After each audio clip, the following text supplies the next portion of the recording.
Assalamualaikum warahmatullahi wabarakatuh. Waalaikumsalam. Alhamdulillahi wahdah. Wassalatu wassalamu ala sayyid al-kamil bil fadail alladhi khassastahu fil azali bi sahibi jami'i sifatil kamaliyah munfaridi fi khalqihi wa hulukihi bi ashrafil khususiyah alladhi jama'a Allahu lahu ilmi dhahir wal batin bil ulumi rabbaniyah wal hasanatil qur'aniyah.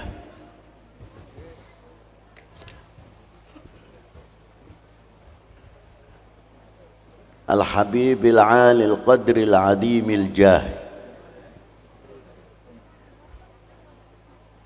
walam yakhluqil khallaqu khalqan mithlah la qablahu wa la ba'dahu afdal minhu wa akram manzilatahu 'inda hadratis sultanil mamlakatil ahadiyah wa ja'altahu wasitatil udma li ahli la ilaha illallah sayyidina Muhammadur Rasulullah sallallahu alaihi wa ala alihi wa sahbihi fi kulli lamhati wa nafasin adada ma wasi'ahu ilmullahi amma ba'du. Hadratil muhtaram al-mukarramun, para sesepuh, bini sepuh, para alim ulama, para habaib,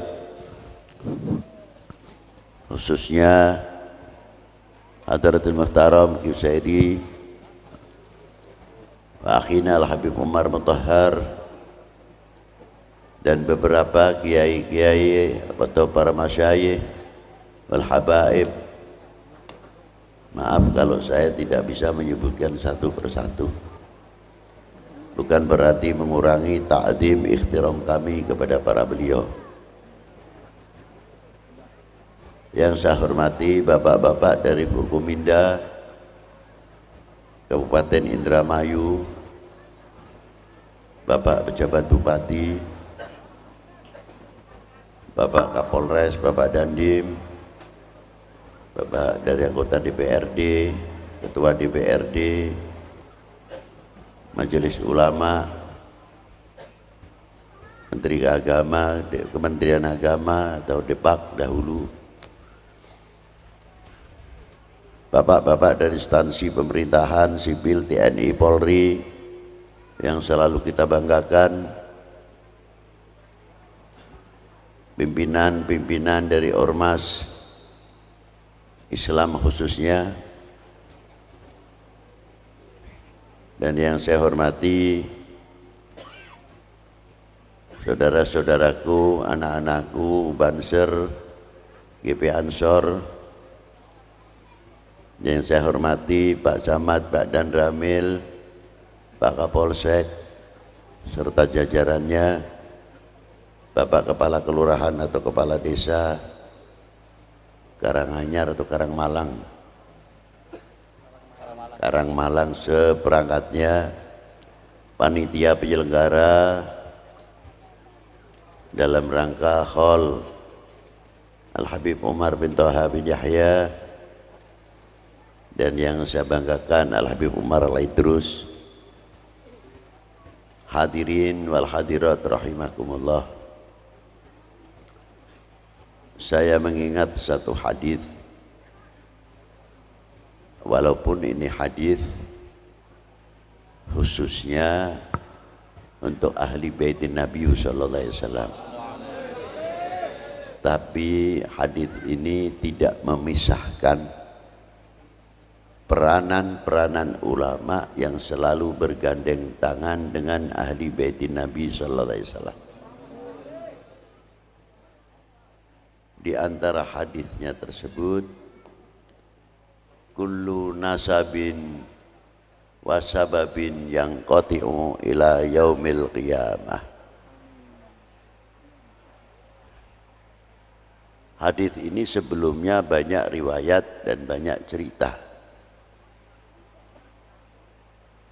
Mengapa keturunan baginda Nabi sallallahu alaihi wasallam diambil dari putrinya, tidak diambil dari putra.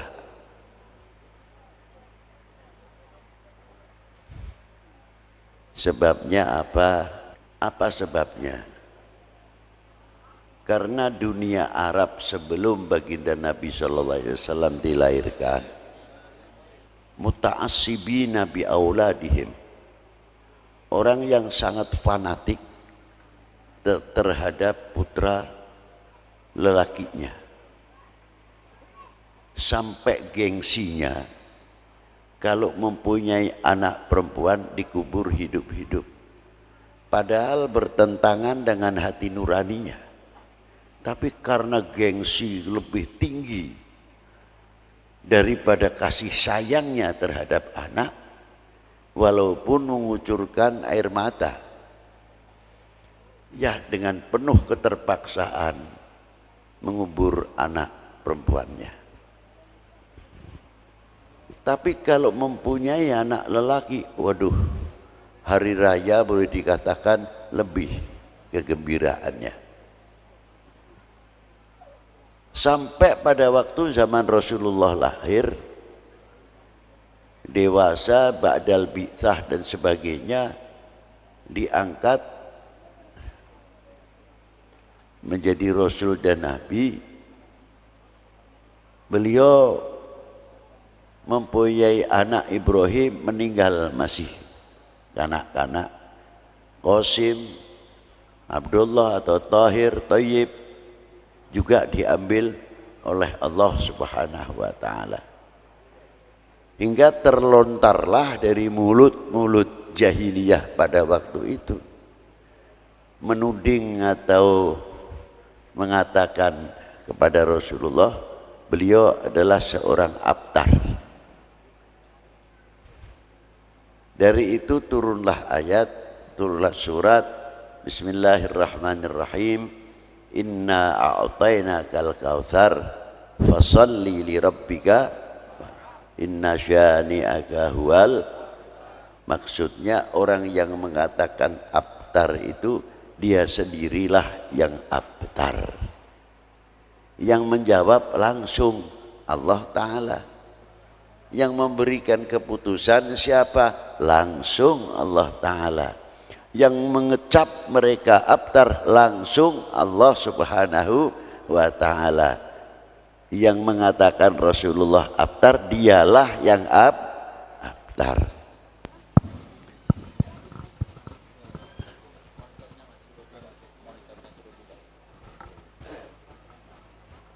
Lalu Rasulullah bersabda, saya teruskan hadis tadi, setiap nasab selain dari aku dan sebab dari aku putus, terkecuali yang dari aku, an-nasab maupun sabab. Saya tidak akan menerangkan nasab, ini sudah jelas. Tapi sabab atau hasad.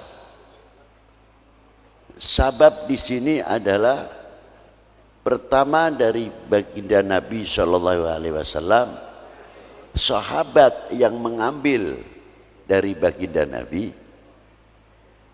dari sahabat diambil oleh tabi'in, sampai kepada tabi'in, tabi'in mempunyai asanid, silsilah atau sanad silsilatud dahab, silsilah bagikan emas atau berlian dari tabi'in sampai baginda Nabi Shallallahu Alaihi Wasallam.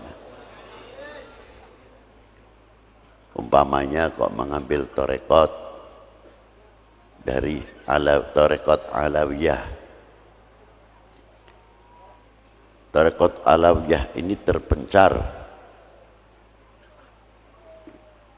tidak di kalangan Sadatina Alawiyin saja.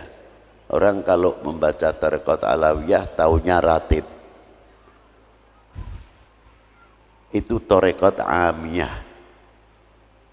Tapi Thariqatul Alawiyah yang khususiyah tetap ada beahnya. Ada zikirnya dan cara zikirnya ada sebagaimana thariqat-thariqat yang lain. Nah, di Indonesia ini Al-Mursyidul Kamil khususnya di Indramayu ini cukup banyak. Di antaranya Al-Habib Umar bin Toha sendiri,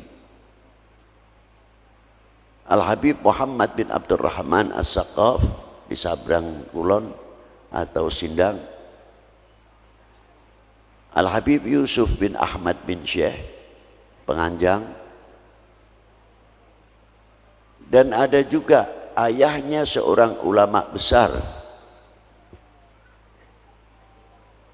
bangsanya Al-Idrus yang dimakamkan tidak jauh dari makam Al-Habib Ahmad bin Alwil Kaf, Gubah yang satu, Habib Abdul Qadir kalau tidak salah namanya, Ahmad bin Abdul Qadir As-Saqaf, cucunya yang terkenal di Batu Pahat Al-Habib Ali bin Ja'far, itu turunan Indramayu.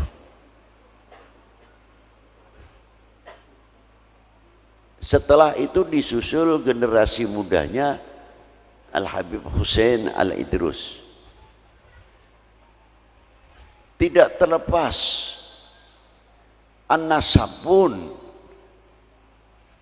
as-sabab pun, selain daripada an-nasab, pertama kali mursyid yang luar biasa dalam Thariqah Naqsyabandiyah namanya Syekh Sam'un yang dimakamkan di Dodok, di Dadap, daerah Karangampel. Beliau mursyid Naqsyabandi dan Syatariyah. Putra beliau sangat terkenal dan banyak melahirkan tokoh ulama di Indramayu, bahkan tidak cukup di Indramayu saja, sampai ke Pekalongan dan Lirboyo. Mutiara-mutiara yang luar biasa. Siapa beliau? Kiai Syakir bin Kiai Sam'un, termasuk Kiai Syakir itu juga guru Al-Habib Umar bin Toha, gurunya beliau.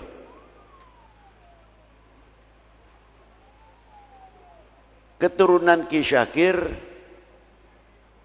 putri satu dinikah dengan Raden Broto kalau tidak salah, mengeluarkan anak Kiai Abdul Aziz. Kiai Abdul Aziz punya anak Kiai Abdul Majid, Kiai Abdul Majid punya anak Kiai Ali, jadi menantu Kiai Said Gedongan.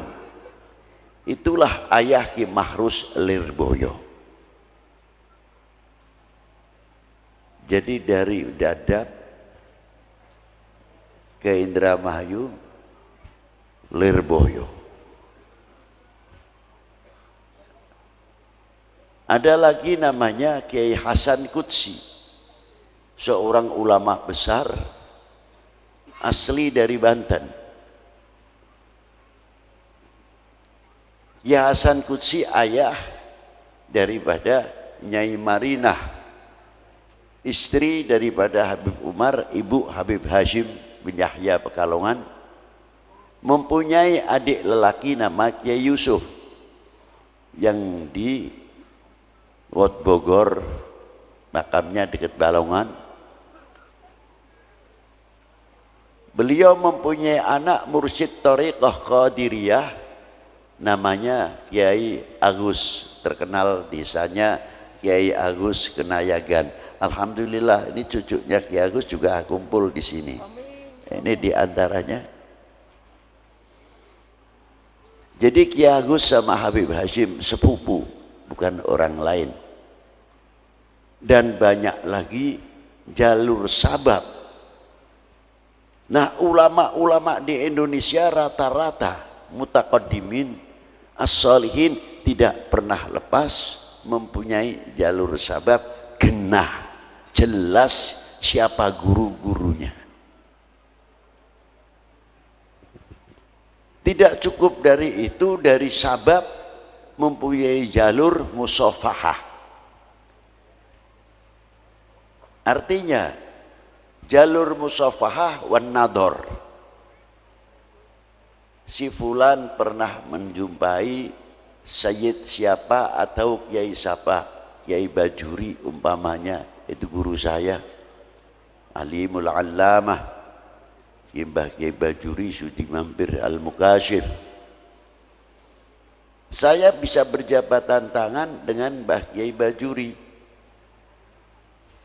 Saya tidak menjumpai gurunya Kiai Bajuri, tapi karena saya melihat Kiai Bajuri yang pernah melihat wajahnya gurunya Kiai Bajuri, dan gurunya melihat wajahnya sampai melihat wajahnya baginda Nabi, sampai melihat wajahnya para sahabat. Dari para sahabat, ulama sahabat baru melihat wajah baginda Nabi sallallahu alaihi wasallam. Ini namanya nador. Begitu pula orang yang pernah musafahah, mengambil asanid musafahah. Orang ini pernah salaman dengan gurunya. Gurunya ini yang pernah musafahah berjabat tangan dengan gurunya. Sampai dari ini musafahah, tidak asal salaman. Tapi salaman yang khusus mempunyai sanad dari guru tersebut sampai baginda Nabi sallallahu alaihi wasallam. Jelas, guru-gurunya jelas. Muttafaqun ilaih, di kalangan para jamaahirul ulama mengakui kealimannya, kealamahannya, mufasirnya, muhaditsnya. Tidak asal pinter ngomong, apal hadis 10, paling ayat berapa sudah nyalahkan orang ke sana ke sini. Dan muamalahnya luar biasa para beliau itu. Maka tadi diterangkan di dalam tasfiyatul qulub, karena ada ayat ala bidzikrillahi tatmainnul qulub. Yang menyebabkan tatmain itu apa? Karena zikir itu termasuk tasfiyah, membersihkan hati. Jadi yang namanya mencuci musim sekarang ini seperti tadi diterangkan, dari mulai cuci tangan mau wudhu sampai cuci tangan mau makan, diatur luar biasa. Habis makan pun juga ada cuci mulut.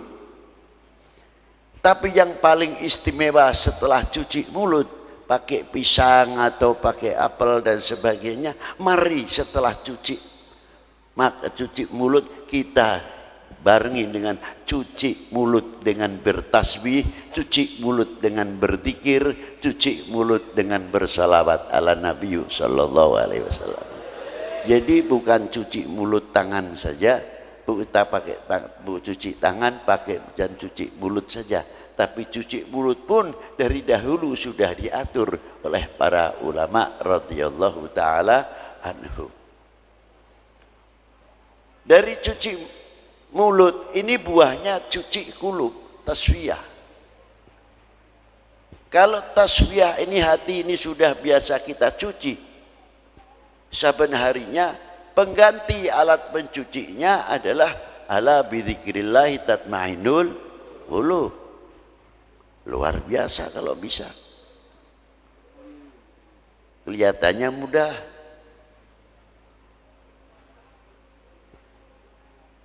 Kalau sudah bisa mencuci hati, kayak beri contoh saja, kalau orang setiap hari perlu mandi, jelas ada alatnya.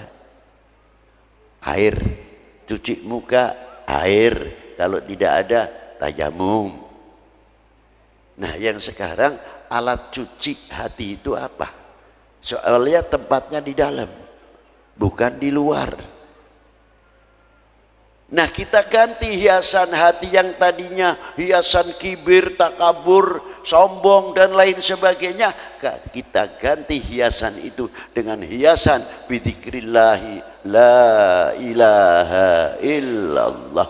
Itu menjadi pengganti hiasan.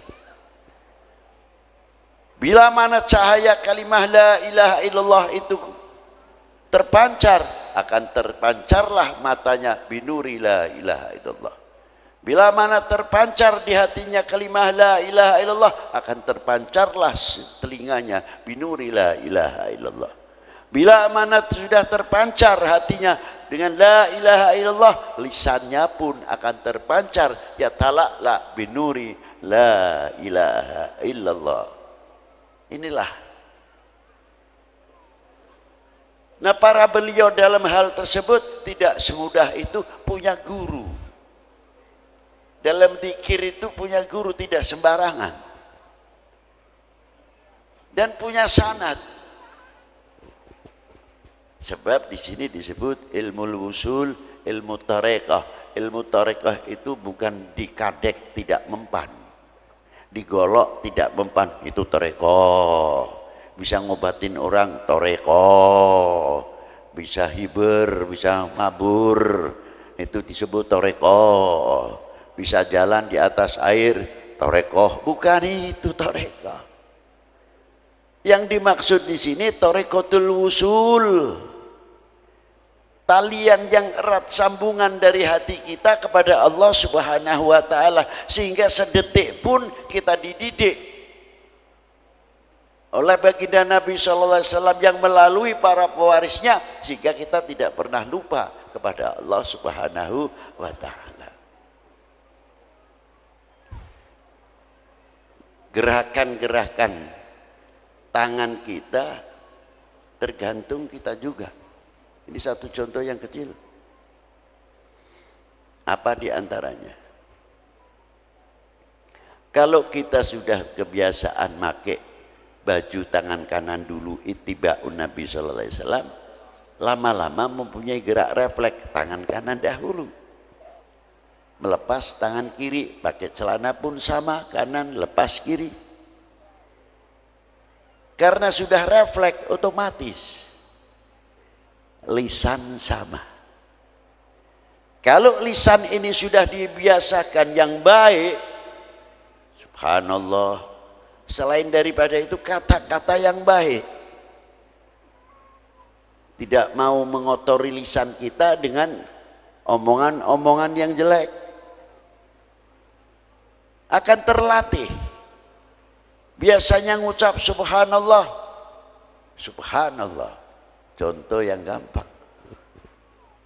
Kita ndak pakai sandal, kebetulan ada orang buang puntung rokok seenaknya masih menyala. Kita nginjak panas kayak apa? Karena lisannya bisa mengucapkan subhanallah, begitu kena puntung rokok yang panas subhanallah. Yang biasanya la ilaha illallah, la ilaha illallah. Yang biasa memelihara kaki empat, ya yang keluar ya kaki empat. Itu refleks. Yang paling berbahaya kalau kaki empat ini dibawa ketika sakaratul maut. Karena pedih dan sakitnya rasanya ketika sakaratul maut, kebiasaannya kaki empat, ya kaki empat yang keluar. Yang dibilangin kaki empat, tidak tahu malaikat nyabutnya tambah temenanan. Kalau perlu dibrodot sisanya.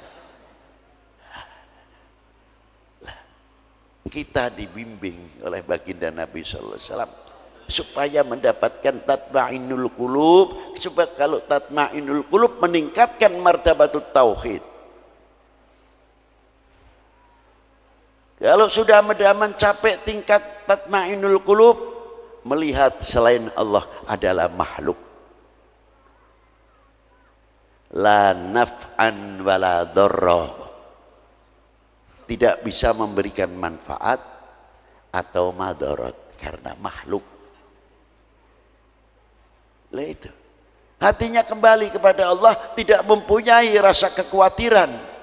Justru adanya kekhawatiran untuk memohon kepada Allah. Kalau manusia tidak diberi rasa khawatir, menggampangkan minta kepada Allah. Karena diberi khawatir, memohon. Itulah hikmah daripada khawatir. Tapi tetap dalam pandangan tauhid, kembali kepada Allah Subhanahu wa taala. Yakin bahwa corona adalah bukan Tuhan. Corona adalah makhluk. Corona bukan sesuatu yang menakutkan. Justru yang lebih menakutkan, yang mentakdirkan ialah Allah Subhanahu wa taala. Dengan adanya corona bukan menjadi alat pelentur untuk ekonomi kita menjadi lemah, pertanian kita menjadi lemah. Silahkan corona tetap berjalan, ekonomi tetap berjalan, pertanian tetap berjalan, sehingga tidak menjadi bangsa yang mundur. Harusnya begitu, kayak corona kayak ngadepin harimau. Takut betul, kenapa? Lo ini tauhid kita kemana? Ayo kita meraih tatmainul qulub. Ala bidzikrillah tatmainul qulub. Supaya kita menghadapi corona, kita tetap pakai peraturan, tapi tetap kita tawakal dan yakin diri kepada Allah Subhanahu wa taala. Corona, corona sira jalan dewek bae. Tapi aja ganggu kita. Sira pada bari kita makhluk sira kok. Ekonomi jalan, pertanian jalan. Ekonomi kerakyatan jalan, UKM jalan. Orang yang akan memanfaatkan corona supaya Indonesia ini jatuh, Indonesia ini terpuruk ekonominya, kita balik dengan ekonomi Indonesia akan lebih maju. Setuju? Benar, dilakoni. Aja setuju gampang. Kita sampai doer ngomongnya, aduh. Jadi tenang. Sebab Habib Lutfi paling takut, khawatir sekali. Dimanfaatkan oleh orang-orang atau oknum-oknum ini khususnya, yang sengaja menggoncangkan bangsa ini. Kalau sudah bangsa terpuruk keyakinannya, kalau bahasa keren nih jari sekian ku apa muni, imunnya ku turun. Imun dewek kayak apa ya kita beli weru dulu. Ya, apa kayak apa kono wujudnya ku alas beli weru. Mental kita. Lamun mental kita ku medun, ini maaf yang dari Pekalongan, ini asli bahasa Inggris ini. Tenang baik beli di kita ini.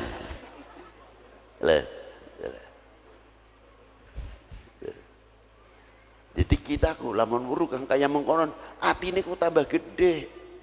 Beli khawatir.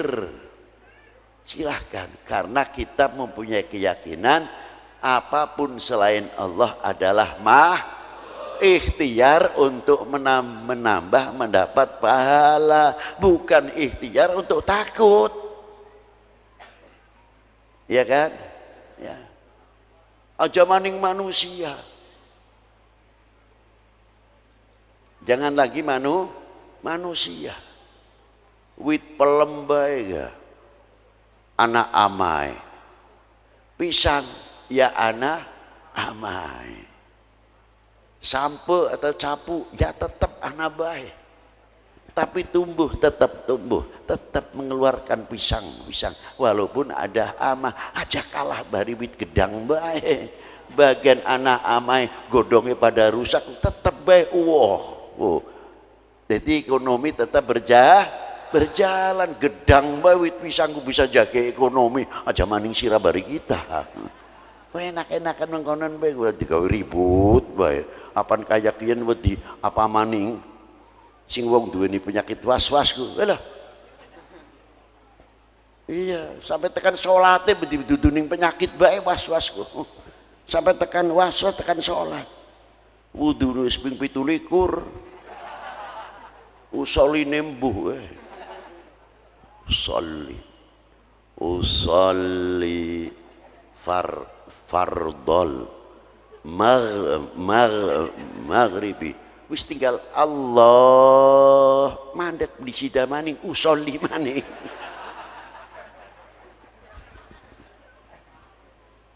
balik maning usolli maning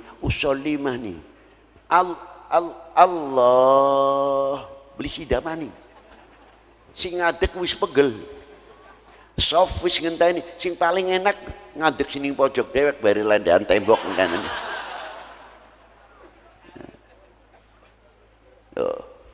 Sing buri gaya wis deleng nambah kene lamun punjul sing ping telu mundur tak tarik bae mami kon mundur muni sepisan bae beli bisa temenan dinteni ku ping telu beli bisa tetep gagal mani dijawil Kang mundur soli beli tekan-tekan minggu beli ning buri ya deleng kita ku sepisan ku dadi deleng ngonon kowe kuwi sof Allahu Akbar sing buri nyemplung yakin go imam takbir kabeh Allah tenang beli maca Fatihah malah biluk ngandel beli ku sira sepisan kita ku dadi lho yakin wong was kliwat mani ya nana maning kowe ngonon ini gila. Jadi kalau orang was-was itu ya begitu itu kalau kita pelihara. Tapi kalau orang mempunyai tatma'innul qulub akan terhindar dari was-was dan sebagainya. Maka dengan adanya hal tersebut untuk membangun mental kita akan menjadi mental yang baik. Contohnya sing di kholi. Kalau yang di kholi ini umurnya cukup panjang, beliau bukan sekadar ulama saja, beliau adalah seorang ekonom, seorang petani yang berhasil. Setelah beliau belajar di Hadramaut, di Tarim, beliau sempat keliling ke 88 negara sumber-sumber ilmu dan mendapat ijazah dari guru-gurunya yang sangat sempurna. Ketika beliau di Mekah menjumpai guru muhadis Syekh Muhammad Said Sambal, itu termasuk guru beliau yang mengarang kitab Sanad Sambuliyah. Dan ketika beliau di Mekah, guru beliau Said Ahmad Zaini Dahlan dan beberapa tokoh-tokoh ulama di Haramain. Ketika beliau di Hadramaut, beliau juga jumpai 7 orang yang namanya Abdullah semuanya, di antaranya Al-Habib Abdullah bin Husain bin Tahir, Al-Habib Abdullah bin Ali bin Syihab, Al-Habib Abdullah bin Husain bin Faqih, Al-Habib Abdullah bin Umar bin Yahya, Sahibul Baqarah, Al-Habib Abdullah bin Bubakar Maula Butaiha, dan Syekh Abdullah bin Ahmad Basaudan, dan Syekh Abdullah bin Sa'ad bin Sumer Al-Hadrami. Ini maha guru pada waktu itu, termasuk guru-guru beliau pada waktu di Hadramiyah, dan tidak mengambil dari beliau saja, guru-guru banyak beliau, sangat banyak. Beliau sampai masuk ke Al-Azharus Syarif dan sumber-sumber ilmu yang akhirnya beliau pulang mampir dulu, berdakwah dulu di Pulau Manipah, Ambon. Beliau di sana bersama Al-Habib Ibrahim Ba'bud dan Al-Habib Abdurrahman Al-Hamid sempat mendirikan satu masjid yang diberi nama Nur Selange di daerah Manipah. Beliau melanjutkan terus perjalanannya sampai ke Cirebon karena beliau dilahirkan di Palimanan.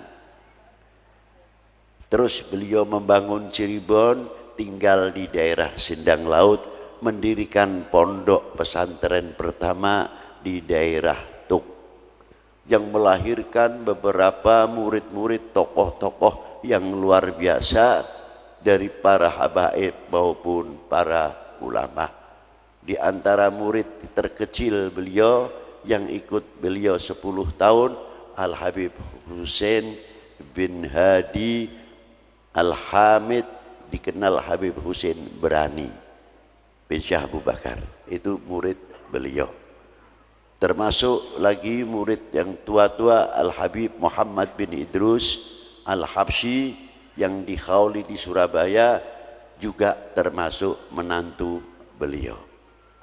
Di samping satu sisi beliau seorang dakwah, beliau juga seorang ahli ekonom. Beliau mampu menguasai dunia perkayunan dari Kalimantan, semua di tangan beliau. Sehingga Belanda tidak bisa menekan pada waktu itu dalam bidang perkayunan karena di tangan Al-Habib Umar bin Toha. Sehingga bisa membangun, membelikan tanah-tanah dan lain sebagainya. Dan memikirkan kesejahteraan setiap dunia pesantren, Habib Umar tidak tinggal diam. Beliau yang demikian itu tidak lain meniru riwayat Wali Sembilan. Wali Sembilan ini masuk ke Indonesia bukan adu kesaktian. Wali Sembilan masuk ke Indonesia orang-orang intelektual, ekonom, ahli pertanian, beliau ahli kedokteran, ahli obat-obatan, masuk di zaman yang di Majapahit, yang di Pejajaran. Langsung beliau menggunakan dalam dunia perekonomian sehingga memasukkan income di setiap daerah yang beliau tinggali, yang akhirnya beliau mendapatkan kesempatan dengan sektor ekonomi pertanian dengan dakwah yang luar biasa. Itulah diantara keberhasilan-keberhasilan dari Wali Sembilan. Sampai sekarang pun sering saya ceritakan, tidak usah jauh-jauh, Wali Sembilan Sunan Gunung Jati mampu menciptakan ekonomi kerakyatan, bisa mempersatukan umat. Kebinekaan di situ sudah tumbuh, disponsori oleh Maulana Syarif Hidayatullah. Separuh yang ziarah untuk muslim, yang separuh non muslim, dengan hak-haknya masing-masing. Luar biasa, 440 tahun yang lalu beliau meninggal, tapi masih mempersatukan umat, masih membuat ekonomi kerakyatan, bisa mempersatukan lingkungan. Itulah Syarif Hidayatullah, satu contoh. Tidak usah kita mencontohkan yang 8 wali, terlalu jauh. Kalau kita ke Gunung Jati dekat. Makanya ketika kita ziarah ke Wali Sembilan, ya ditanya, Beb, istimewanya ziarah Wali Sembilan apa? Ya kalau saya malu, Beb, undak karomahnya terlalu tinggi. Kita cukup malu kepada Allah dengan sebab Maulana Syarif Hidayatullah, orang sudah mati sekian tahun masih bisa mempersatukan umat, masih bisa mempersatukan bangsa. Nah kita-kita ini pantasnya meniru, bisa menjadi tokoh pemersatu, bisa menjadi umat, perekat umat, membuat lem, mampu mengantisipasi bagaimana Indonesia ini yang strategis, subur dan sebagainya. Bagian orang urusan 50 pira negara jare wis niat karo Indonesia, Indonesia tetap kaya. Lama-lama mereka yang butuh sama kita. Jangan kecil hati, tunjukkan I am Indonesia, saya bangga menjadi bangsa Indonesia. Primen gini, setuju beli nu? Ah, cangkeme wae. Mestinya kita harus bangga menjadi bangsa Indo. Harus begitu. Tunjukkan kita mampu. Sing ngincerku banyak. Maka dari itu kita pandai-pandai harus bisa memberi kekuatan-kekuatan, menjajari, memperkuat lapisan-lapisan. Luar biasa kalau bisa. Habib Luti tidak bakal diam soal masalah urusan kebangsaan. karena terkait sekali dengan perjuangan para ulama-ulama pendahulu. Jangan dikira masalah kebangsaan itu hanya sekarang, dari dulu pun sudah diterangkan oleh para ulama-ulama mutaqaddimin, tinggal kitanya baik. Coba berapa ulama-ulama kita yang ikut andil dalam perjuangan bangsa ini. Kita selalu ingin mengingatkan supaya menjadi bangsa yang kuat, tidak menjadi bangsa yang mudah dipecah belah. Sampai takon, Beb, bagaimana cara memajukan ekonomi Indonesia? Gampang. Kita balik. Apa yang ada kekayaan di negeri kita, kita banggakan. Aja maning-maning jambune Bangkok, lelene Bangkok, ayamnya Bangkok. Sing beli Bangkok apa bae?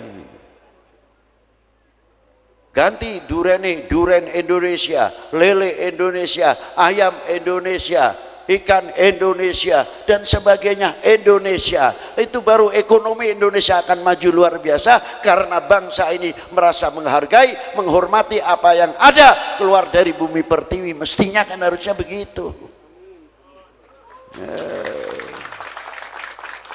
Kalau mau nganggo barang sing luar negeri kaya nelangkan, padahal made in Indonesia kan gua. Levi's yang dikirim Singapura ku Bandung, Majalaya, Pekalongan, belek nang Singapura, balik mana ini kene Singapura. Mumet. Aduh. Lah inilah. Coba kalau kita merasa menghargai Handar Beni. Saya tidak merugikan orang lain sebelum menguntungkan bangsa sendiri, sebelum menguntungkan negara sendiri. Itu kan begitu. Itu ajaran para ulama. Coba sampai sekarang Wali 9 kuburannya rame.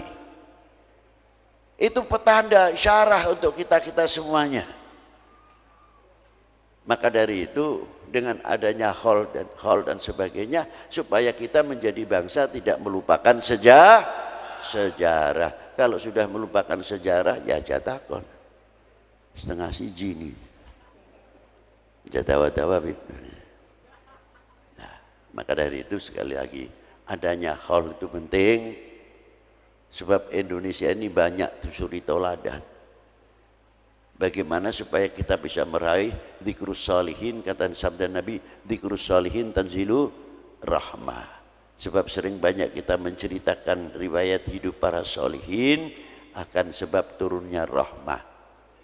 Nah, kita bisa mengambil suri tauladannya dari segi dakwah, bagaimana ulama-ulama dulu, dari segi perjuangan bagaimana ulama-ulama dulu dan tokoh-tokoh bangsa ini ikut andil besar untuk memerdekakan bangsa ini dari belenggu penjajah dan lain sebagainya. Nah, kita sudah mempunyai kontribusi apa untuk mengisi kemerdekaan ini? Saya mau tanya, sudah mempunyai kontribusi apa? Mestinya malu kepada para beliau.